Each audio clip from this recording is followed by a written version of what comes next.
អ្វីមនុស្សស្មងតែងតែរងគ្រោះព្រោះស្នេហ៍មិនថាប្រុងឬស្រីទេ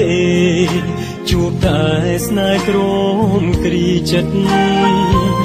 ដឹងពីដំប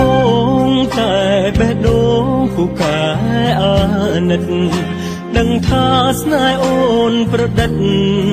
តែចិត្តនៅចង់រក្សាតើថ្ងៃណាទៅពើយល់ដល់ចិត្តបងរំលឹកនឹករឿងកន្លងស្នេហ៍ស្នងបងឆ្អែតចិនដាប្រើពាក្យស្រឡាញ់ឲ្យបងចាញ់នឹងមុនវិចាតែទាល់តែមានបញ្ហាទើបជីវ៉ាមករកបងពេលណាទើបចិត្តឈប់ឈឺចាប់កុំប្រាប់ថាចាំបងស្លាប់ទើបអូននឹកអាណិតបងអោបងនឹកគេមិនដឹងយ៉ាងងាយមិនអាសូរផង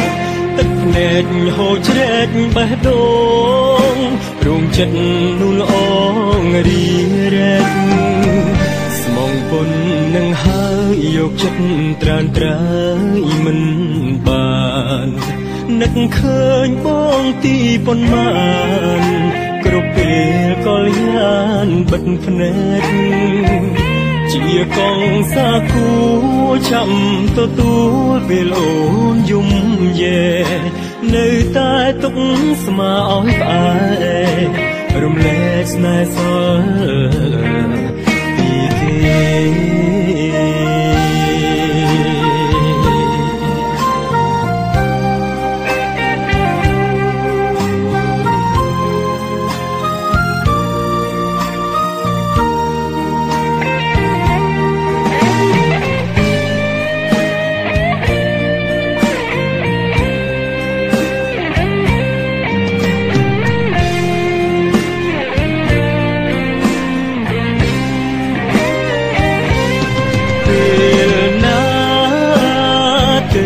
ចិត្តឈប់ឈឺចាប់កុំប្រាប់ថាចាំបងស្លាប់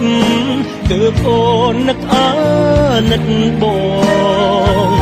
អោបងនឹកពីមិនដឹងមានងាយមិនអាសូរផងទឹកភ្នែកហូរជ្រែកបេះដូងរោងចិត្តនោះល្អរីរែកស្មោះប៉ុននឹងហើយយកចិត្តត្រានត្រើយមិនបាននឹកឃើញបងទីប៉ុន្មានគ្រប់ពេលក៏យានបិទភ្នែកជាកងសាគូចាំទទួលពេលអូនយំយេនៅតែទុកស្មាឲ្យផ្អែករំលែកស្នេហ៍សល់ពីគេ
ខ្ញុំបានជួបនាងបេះដូងរកគ្រឿងស្រែកពាក្យស្រឡាញ់នាងអ្នកនៅភ្នំពេញខ្ញុំវិញនៅខេត្តជួ បគ្នានៅរមណីយដ្ឋានពេលដើរកំសាន្តនៅសមុទ្រកាយភ្នែកស្ដាំក៏ញាក់ព្រះផែនជួបរឿងចំលែកនៅក្នុងឆ្នាំថ្មីខ្ញុំនេះមិនល្អត្រង់ណានាងប្រាប់គេថាមិនចូលចិត្តសោះជួបម្ដងណាក៏ឆ្លងស្ទើរផ្ទុំផែនដីគេថាស្អប់ជំពប់លើឯមនុស្សភ្លីភ្លើជំពប់រឿងស្រីមិនដឹងថាใจដល់អ្វីចូលមហាវិទ្យាល័យរៀនជាមួយគ្នាសំបុត្រខូចចិត្តផ្ញើទៅកាន់ឋានសួគ៌រាប់រយស្មូចង់សួរឲ្យជួយពរនីហេតុអ្វីខ្ញុំស្រឡាញ់មនុស្សមិនត្រូវធៀបគ្នាតើឈួតឬជីបើខ្ញុំចង់សារភាពស្នេហ៍អ្នកណាដែលនៅឋានសួគ៌បើគួរមិនគួរអភ័យខ្ញុំផងអារម្មណ៍ខ្ញុំមួមងរកវិធីការ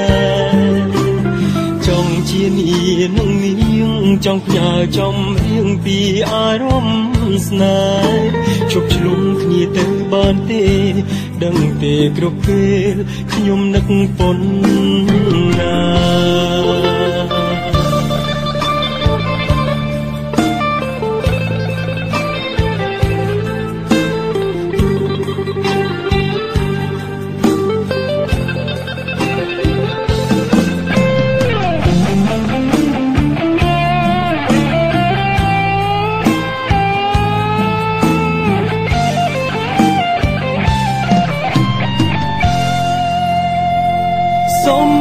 ខូចចិត្ត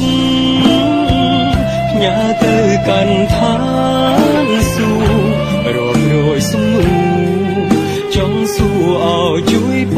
រនីហេតុអ្វីខ្ញុំស្រឡាញ់មនុស្សមិនត្រូវធៀបគ្នាតើឈួតឬជីបើខ្ញុំចង់សារភាពស្នេហ៍អ្នកណាដែលនៅឋានសួគ៌បើគួរមិនគួរអភ័យខ្ញុំផងអារម្មណ៍ខ្ញុំមួមងរកវិធីការចង់ជានាងនាងចង់ផ្ញើចំរៀងពីអារម្មណ៍ស្នេហ៍ជប់ឆ្លងគ្នាទៅបានទេ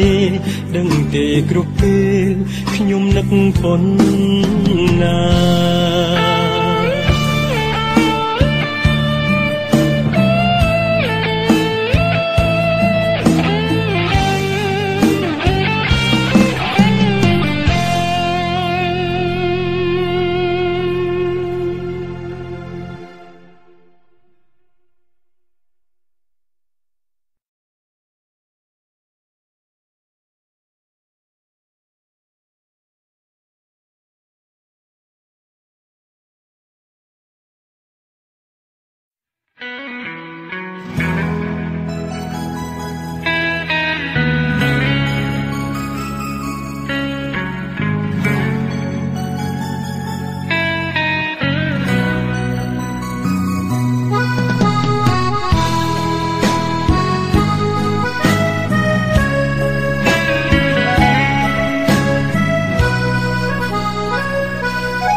ច័ន្ទពេញវង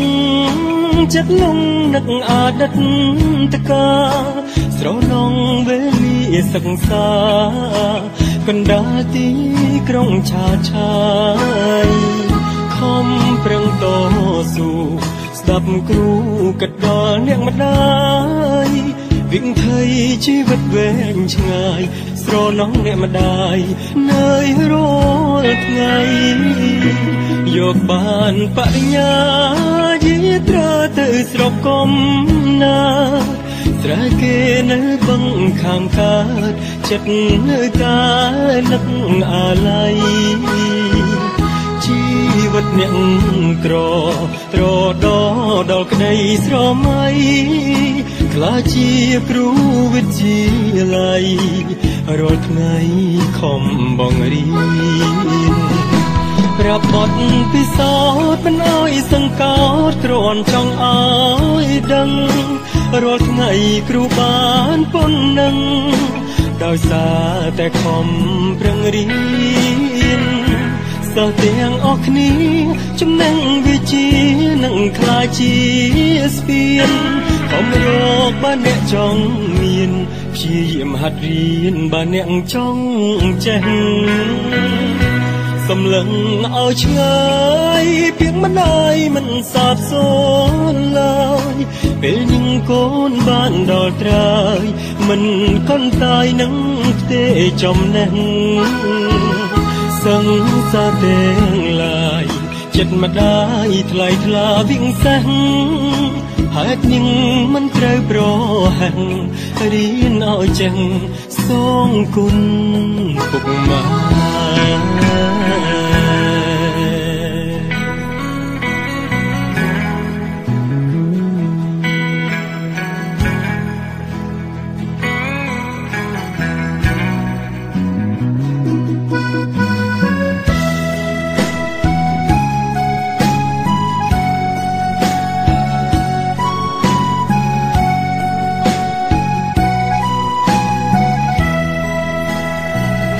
លះបង់ចិត្តកាយផ្លូវឆ្ងាយលើកសាយជីវិតរាល់ថ្ងៃខំប្រឹងរីកិតតើធ្វើមិនឲ្យសឹងគូកាគិតសាជាងខ្លួនទុំឈឺក៏មិនឈប់ដែរជាគ្រូបងរៀនស្រុកស្រែនឿយហត់ដែរប៉ុន្តែពេញចិត្ត